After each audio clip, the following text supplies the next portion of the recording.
Javelin আমাদেরকে জানাবেন ঢাকার আবহাওয়ার খবর, সেই সাথে বিশ্বের বিভিন্ন শহরের আবহাওয়ার খবরও তিনি জানাবেন। জ্যাভলিন। ধন্যবাদ তামান্না। আপনি যেমনটি বলছিলেন 8টা বেজে গেছে, ইতোমধ্যেই আমরা দেখছিলাম এবং 8টার বাজার সঙ্গে সঙ্গে আমরা দেখলাম যে ঢাকার যে ট্রাফিক সেটি কিন্তু আস্তে আস্তে যে সবুজ পুরোটা, এটি কিছুক্ষণ আগেও খুব সবুজ ছিল যখন আমি স্ক্রিনটি ঠিক করছিলাম। এরপরে আমি দেখছি যে এখন ধীরে ধীরে বিভিন্ন জায়গায় হলুদ এবং ক্রমশ লাল হতে শুরু করেছে। বিশেষ করে বলতে গেলে যেই মোটামুটিভাবে আমরা দেখছি যে বাড্ডার যে প্রগতি সরণিটি রয়েছে রামপুরা হয়ে, যেটি মালিবাগে এসে পৌঁছে, এই রাস্তায় ইতোমধ্যেই আমরা দেখছি যে ইউলুপ যেটি রয়েছে হাতির ঝিল শেষ করে বাড্ডা এবং রামপুরার মাঝামাঝিতে, সেই অঞ্চলে একটা জটলা ইতোমধ্যে তৈরি হয়ে গেছে এবং রাস্তায় এক ধরনের প্রেসার সেটিও রয়েছে। এছাড়া আমি যদি আপনাকে জানাই যে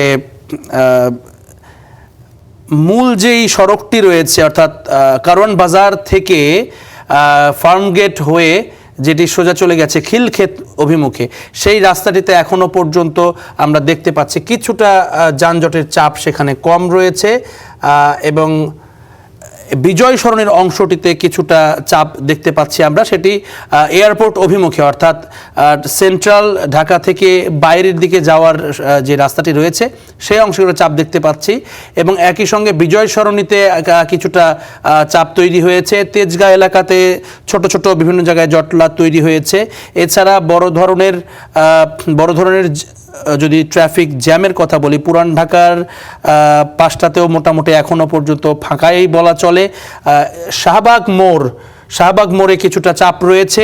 মিরপুরের শুরু থেকে অর্থাৎ মোহাম্মদপুরের শুরু থেকে মিরপুর অভিমুখে সেখানে রাস্তায় কিছুটা চাপ রয়েছে, তবে বেশিরভাগ রাস্তায় এখনও পর্যন্ত আমরা দেখছি যে সেই অর্থে এখনও যে ট্রাফিক জ্যাম আমরা যেটি চিরচেনা দেখে থাকি, মাটিকাটার অংশে কিছুটা রয়েছে চাপ, কালশিতে কিছুটা চাপ রয়েছে।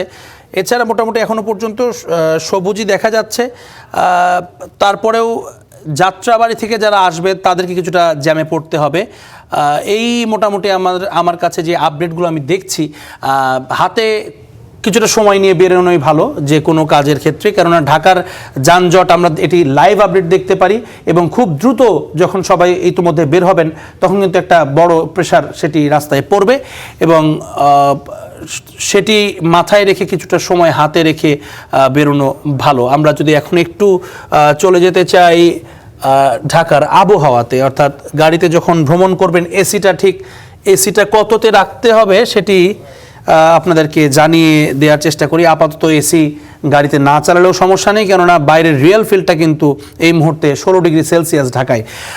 সেই জায়গা থেকে আমরা দেখছি যে দিনের শুরুতে এখন 16 ডিগ্রি সেলসিয়াস, তবে সর্বোচ্চ এটি প্রায় 28 ডিগ্রি সেলসিয়াস তাপমাত্রা পর্যন্ত উঠবে আজকে, অর্থাৎ প্রতি ঘন্টাতেই মোটামুটি 1 থেকে 2-3 ডিগ্রি করে বাড়বে। সকাল 10টার পরে 22 পার হবে এবং দিনের সর্বোচ্চ তাপমাত্রা যেটি থাকবে, এবং এটি আজকের দিনটা অবশ্য মোস্টলি ক্লাউডি যেটি বলা হচ্ছে, অর্থাৎ মেঘাচ্ছন্ন দিন থাকবে এবং দুপুর 2টা নাগাদ 2টা থেকে 3টা পর্যন্ত এই সময়টাতে 28 ডিগ্রি সেলসিয়াস তাপমাত্রা সেটি থাকবে এবং মোটামুটিভাবে বাতাসের যেই পরিমাণ সেটিও কিন্তু রয়েছে বেশ, আজকে বাতাসটি মোটামুটি হবে 9 কিলোমিটার অর্থাৎ 9 নটিক্যাল মাইল পার আওয়ার।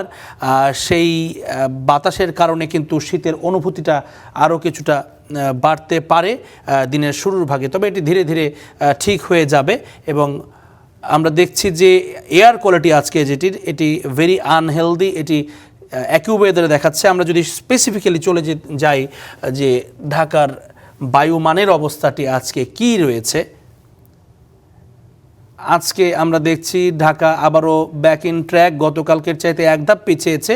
গতকালকে 2-এ ছিল ইন্ডেক্সে, আজকে 3-এ নেমেছে, 281 যেটি আইকিউআইয়ে, এবং আজকে 1 নম্বরে রয়েছে তেল আভিভ, অর্থাৎ ইসরায়েলের তেল আভিভ। সচরাচর তাদের কিন্তু পরিবেশ বা বায়ুর মানটি এত খারাপ থাকে না, কিন্তু বিগত 4-5 দিন থেকে আমরা দেখছি যে তেল আভিভের বায়ুর মানের অবস্থাটা কিন্তু বেশ খারাপ, অর্থাৎ এটি আপনি যদি দেখেন যে হ্যাজার্ডাস অর্থাৎ বিপজ্জনক মাত্রায় সেটি রয়েছে 350।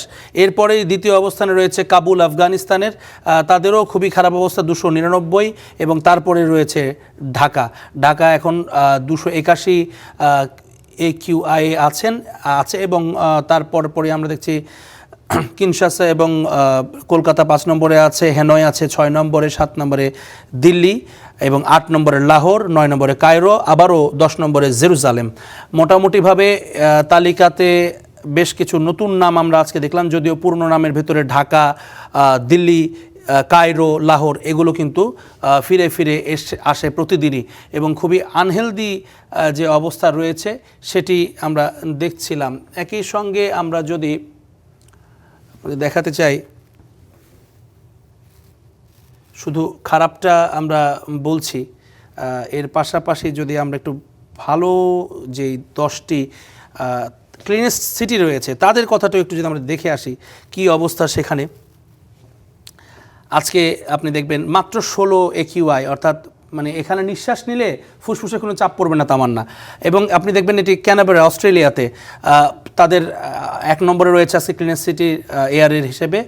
একই সঙ্গে দ্বিতীয় অবস্থানে রয়েছে ইউএসএর সিটেল, স্টকহোম রয়েছে সুইডেনের, অকল্যান্ড, তারপরে লেও ফ্রান্সের, জাপানের কোবি, জাপানের টোকিও, ফিনল্যান্ডের হেলসিঙ্কি, আর 9 নম্বরে আছে সিডনি অস্ট্রেলিয়ার আবারও, এবং 10 নম্বরে জাপানের কিন্তু বেশ ক্লিনেস্ট বলতে গেলে তাদের বেশিরভাগ সিটি এখানে জায়গা পেয়েছে এই টপ 10-এর ভেতরে।